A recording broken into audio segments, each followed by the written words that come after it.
اچھا اس میں ایک اور بات, بس یہ آخری بات, پھر آپ کا ٹائم بہت زیادہ لے لیا میں نے, کہ دیکھو پردے کا حکم عورت کو ہے, مرد کو نہیں ہے. مرد کو یہ کہ وہ ریزرو رہے, انٹیوں سے فری ہونے کی کوشش نہ کرے, لیکن اس کا یہ مطلب نہیں ہے کہ بدتمیزی شروع کر دے ان کے ساتھ. سمجھتے ہو کہ نہیں سمجھتے؟ جیسے یونیورسٹی میں لڑکے ہیں, ہم ان کو کہتے ہیں کہ یار آپ کے ساتھ جو کلاس فیلوز ہیں آپ نہ فری ہوں ان سے, اپنے کام سے کام رکھیں جائیں, کوئی سلام دعا کی ضرورت نہیں ہے. کسی نے سلام کر لیا تو تمیز سے جواب دے دیا جائے. اس میں پھر آپ کا یہ جو ایٹیٹیوڈ ہے نا کہ فتنہ ہوگا اور میں نہیں, تو اگلی سمجھے گی کہ پتہ نہیں یہ سارے مولوی ہی ٹھرکی ہوتے ہیں, انہی کو بہت زیادہ فتنے کا اندیشہ ہے, باقی تو سلام دعا کر کے نکل جاتے ہیں.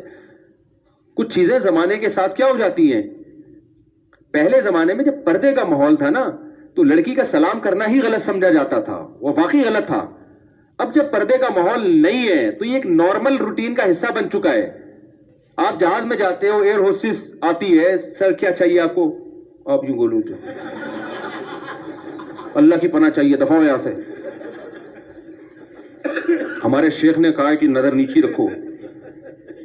تو اس سے عورت کے فتنے سے تو شاید بچ جاؤ آپ, لیکن ایک اور فتنہ, وہ بولے گی پتہ نہیں کیا اس کو کوئی ٹھڑک ہے, کیا ہے کہ مجھ پہ نظر پڑ گئی تو پتہ نہیں اس کو کیا ہو جائے گا. تو کوئی بھی ایب نارملٹی والا کام کرنے کی کوشش, نارمل جیسے سارے تمیز سے سفر کر رہے ہیں نا ایسے آپ بھی تمیز سے سفر کرو. پر یہ کہنے کا مقصد ہے, نہ گھور گھور کے اس کو آنکھیں پھاڑ پھاڑ کے دیکھو, اور نہ ایسے بن جاؤ کہ جیسے پتہ نہیں سارا تقویٰ اور للہیت آپ پہ نازل ہو رہی ہے. نارمل بنو, اپنے جذبات پہ کنٹرول کرو, بولو بھائی میری بہن ہے, بس ختم ہو گئی بات. اب یہ میں اس لیے بتا رہا ہوں کہ بعض دفعہ علماء کے ساتھ بھی ایسا ہوتا ہے. مجھے تو یاد ہے ایک دفعہ میں کسی باہر کی ایئر لائن میں سفر کر رہا تھا. اب کوئی کیمرہ سے ویڈیو بنا کے ڈالتا ہے نا, میں تو یہ ڈر رہا تھا یار کسی نے ویڈیو بنا کے ڈال دی تو میرا تو بیڑا غرق, میں تو ایئرپورٹ پہ اترنا مشکل ہو جائے گا. اب ایئر ہوسٹس تھی, وہ ایئر لائن بھی کسی دوسرے ملک کی تھی, ایمریٹس ایئر لائن تھی میرا خیال ہے. اب وہ ایئر ہوسٹس بھی عربی, اب ظاہر ہے ایئر ہوسٹس تو اکثر ینگ ہی ہوتی ہیں.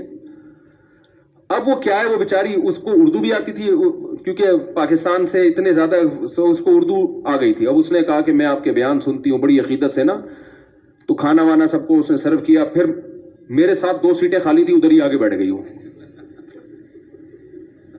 اب ایئر ہوسٹس بیٹھ گئی, کہہ رہی ہے وہ آپ سے مجھے آدھا گھنٹہ اس نے مجھ سے بات چیت کی ہے.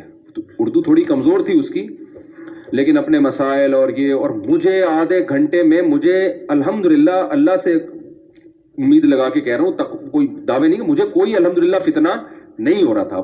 کہ جو ہے نا جیسے ٹین ایجز لڑکوں کو تو وہ تو شاید یہ تاریخی لمحات ہوں ان کے لیے نا, ڈائری میں لکھ لیں. ہم تو بھائی 15 بچوں کے باپ ہیں الحمدللہ, گھر ہے اور ایک ایج بھی ہوتی ہے انسان کی, اور پھر کچھ اپنے اندر بھی. میں نہیں کہہ رہا کہ مجھے تو ڈر لگتا ہے کہ دعوے کبھی نہ کرو بیٹھ کے, لیکن اس وقت بہرحال مجھے کوئی ایسا فتنہ عام طور پہ ایسے موقع پہ ہوتا نہیں عام طور پہ. تو میں بیٹھ گیا, میں اپنا آرام سے بیٹھوں, وہ ادھر آ کے پہلے تو وہ مسائل پوچھتی رہی, پھر بیٹھ ہی گئی.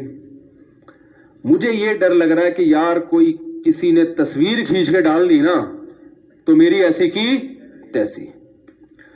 اب بتاؤ میں اس کو اگر اٹھاؤں وہاں سے, تھوڑا فاصلہ تھا الحمدللہ, یعنی بیچ میں ایک بندے کا فاصلہ تھا, وہ فاصلے سے بیٹھی ہوئی ہے. اب میں اس کو بولوں کہ آپ یہاں سے چلی جائیں تو یہ غلط رویہ ہوگا. یہ آپ ایک میسج دے رہے ہیں کہ گویا مجھے آنٹی چونکہ آپ سے بہت فتنہ ہو رہا ہے اور اب میرے جذبات کنٹرول میں نہیں ہے, اور گناہ سے بچنا بھی فرض, گناہ کے مقدمات سے دفع ہو جائیں یہاں سے آپ. نتیجہ چاہے کتنے ہی اچھے اخلاق سے آپ بولیں, تو ایسے موقع پہ جب وہ آپ کو اپنا ایک روحانی پیر و مرشد سمجھ رہی ہے, اور کراؤڈ پورے مجمع میں, کوئی بند کمرے میں تھوڑی ہے, بند کمرے میں کسی عورت کے ساتھ تنہائی جائز نہیں ہے. اتنا براڈ مائنڈڈ نہ بن جائیں کہ شرعی حدود ہی کو کراس کرنا شروع کر دیں. نبی صلی اللہ علیہ وسلم کی صحیح حدیث ہے کہ ایک مرد اور عورت تنہائی میں اکٹھے ہوتے ہیں, تیسرا کون ہوتا ہے؟ شیطان. تو بند کمرے میں کبھی, چاہے کوئی بھی آ جائے, کوئی خاتون آ جائے نا, کوئی کہ بڈھی ہو بیچاری, کوئی بوڑھی ہو 75-80 سال کی, وہ ایک الگ بات ہے, لیکن ینگ کوئی عورت آئے کہ میں نے تنہائی میں ملنا ہے آپ سے, میں کہتا ہوں بھائی آپ یہاں بیٹھے اور دروازے میں اپنے آفس کے کھول دیتا ہوں. میں لڑکوں کو بول دیتا ہوں بھائی اپنی بات شیئر نہیں کرنا چاہتی, آفس کے دروازے کیا ہوں گے, کیوں آپ اتنا نا براڈ مائنڈڈ بن جائیں کہ شرعی حدود ہی کو کراس کرنا شروع کر دے نا. پھر اگر وہ کہیں نہیں دروازے بند, میں دروازہ بند نہیں ہوگا بھائی, ٹھیک ہے نا, کیونکہ فتنے کا آپ بدگمانی کا موقع بھی نہ دیں اور پھر اپنے اوپر اتنا اعتماد کرنا. تو 20 قسم کے ہوتے ہیں. تو جیسے جاہل پیر لوگ مل رہے ہوتے ہیں تو نہیں بھائی اب دروازہ کیا ہوگا.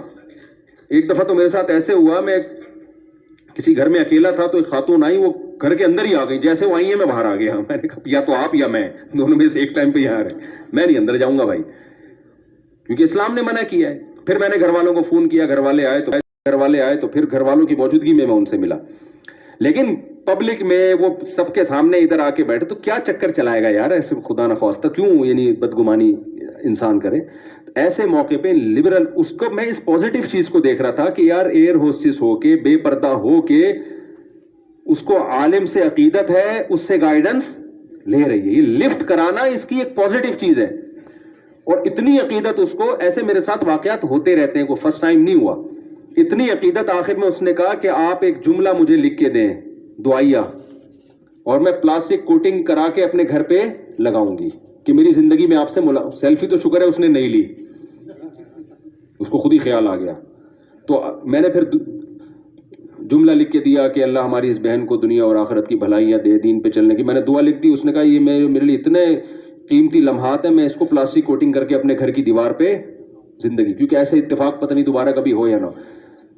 تو میں نے ایسے دیکھا ایئر ہوسٹس میں بھی جو بہت یعنی ان کے اندر بہرحال ایک جذبہ ہے. آپ کو پتہ ہے نبی صلی اللہ علیہ وسلم نے فرمایا المرء مع من احب یوم القیامہ, انسان کو جس سے محبت ہوگی قیامت کے دن اسی کے. دینداروں کے ساتھ محبت, یہ محبت چھوٹا عمل نہیں ہے. میں لڑکیوں کو ایئر ہوسٹس بننے کی کبھی بھی ترغیب نہیں دیتا. کوئی خاتون میرا بیان سن کے ایئر ہوسٹس نہ بنے. مجھے یہ جاب اچھی نہیں لگتی, شریعت کو اچھی نہیں لگتی کہ اتنے مردوں میں آپ سرو کر رہی ہو. میں اس کو پروموٹ نہیں کر رہا, میں بتا رہا ہوں کوئی بھی کر رہی ہے کسی مجبوری سے یا خوشی سے, لیکن اس میں اگر ایک عیب ہے تو 20 اس میں خوبیاں بھی بولو نا ہوں گی, 20 خوبیاں بھی ہوں گی. تو آپ نے اس سے ایسا, پھر ایسے موقع پہ کوئی مجھے کہے گا یہ دیکھو لبرل لوگ ہیں انٹی کے ساتھ بیٹھے ہوئے ہیں. تو بھائی پہلے جو تھے نا, تو آپ جیسے داڑھی مونچھوں والے لوگ ہی آ رہے تھے, تو میرا بیان تھا سخت قسم کا, کرخت قسم کا. مجھے پتا تھا اس کے پھر بھی کوئی اثر نہیں ہوگا, تو ان کو تو تھوڑی سی لفٹ کرا دو تو یہی آدھی سے زیادہ تبلیغ ہو جاتی ہے. سمجھتا ہے کہ نہیں سمجھتا ہے. تو مولانا طارق الزام پہ بھی جو لوگ اعتراض کر رہے ہوتے ہیں نا, فلانی کے سر پہ دوپٹہ تھا اس کے سر کے اوپر, یار ٹوپی تھی پتہ نہیں دوپٹہ تھا, رہا تو پبلک میں رکھا ہے نا, تو کیا یار کیوں اس کو اتنا نیگیٹو لے کے جا رہے ہو. تو دین کی تبلیغ کے لیے حرام کی اجازت آپ کو پھر بھی کسی صورت میں, جیسے شرابی پی رہا ہے تو آپ بولے ہاں پی لے, جب پوری پی لے گا تو پھر بات کروں گا, لیکن وہ کہے بات جب میں سنوں گا جب ایک گھونٹ تو بھی پیے گا.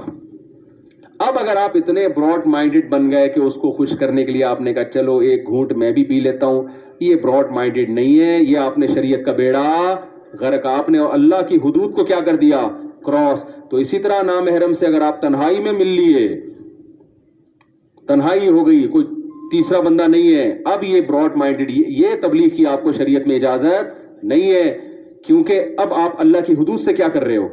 تو پبلک پلیس ایک الگ چیز ہے, تنہائی میں ملنا ایک الگ چیز ہے. سمجھتے ہو کہ نہیں سمجھتے. اور بعض دفعہ میری لڑکیوں کے ساتھ سیلفی آتی ہیں, وہ میں نے نہیں لی ہوئی ہوتی, کوئی بندہ آگے کھڑا ہوا ہوتا ہے تو لیفٹ میں کوئی خاتون بھی آگے کھڑی ہو جاتی ہے. اب میں بچنے کی کوشش کر رہا ہوتا ہوں, لیکن دھکا دینا ایسے موقع پہ, اس کو بھگانا, یہ اخلاقی حرکت نہیں ہے. تو خوشی سے نہیں کبھی بھی, مجھے تو گھر سے جھاڑ پڑتی ہے. ایک دن کسی لڑکی نے, ٹک ٹاکر تھی وہ, میرے ساتھ سیلفی, میں کسی اور کے ساتھ, وہ بھی آگے کھڑی ہو گئی, فوراً میرے گھر سے میسج آ گئی یہ کون ہے بھائی. وہ اتنا نبھانا مشکل ہو گیا, میں نے کہا بھائی مجھے خود نہیں پتا کون ہے. صحیح ہے نا, تو میں پاگل تھوڑی ہوں یار. اس پہ پھر لوگوں کے بھی تبصرے آ رہے ہیں.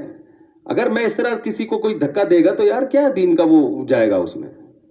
تو وہ دوپٹہ لے کے بیچاری ایک مولوی کی عقیدت میں, مولوی سے یا عالم سے اگر وہ عقیدت کرے گی تو اس کا مطلب مذہب سے محبت ہی ہے, اور کوئی اس کا مقصد نہیں ہے. باقی جس نے سیٹنگیں کرنی ہوتی ہے نا غلط ہو, وہ پھر کھلے عام سیلفی نہیں, وہ پرچیاں چلتی ہیں, وہ آپ گھننے آپ بھی نہیں ہو بنو. جب کوئی غلط ہوتا ہے نا تو پھر یہ نہیں ہوتا کھلے عام, وہ یہ ہوتا ہے عقیدت کے نام پہ ایک پرچی پکڑا دی. ہمارے زمانے میں ایک بچہ تھا محلے کا جو سیٹنگوں میں استعمال ہوتا تھا. کسی نے بھی کسی لڑکی کو کوئی پرچی, اب تو موبائل آ گئے ہیں نا, تو پکڑا دی, وہ دے کر آ رہا ہے. ایک دن پکڑا گیا, پٹا وہ دبا کے نا, وہ پکڑا گیا تھا. تو تو جس نے غلط کرنا ہوتا ہے نا اس کے اسٹائل یہ نہیں ہوتا, اس کا اسٹائل کچھ اور ہوتا ہے. وہ پھر چپکے سے مس کالیں, پھر کالوں کا جواب, پھر وہاں سے میسج بازیاں, پھر الٹی سیدھی حرکتیں, پھر کال, یہ سب, پھر چھپڑ میں ملاقاتیں, وہ بالکل ہی الگ اسٹائل ہوتا ہے. تو بدگمانی مت کیا کرو میرے بھائی, بہت ہو گیا میرے بھائی, بہت سارے سوالات رہیں گے.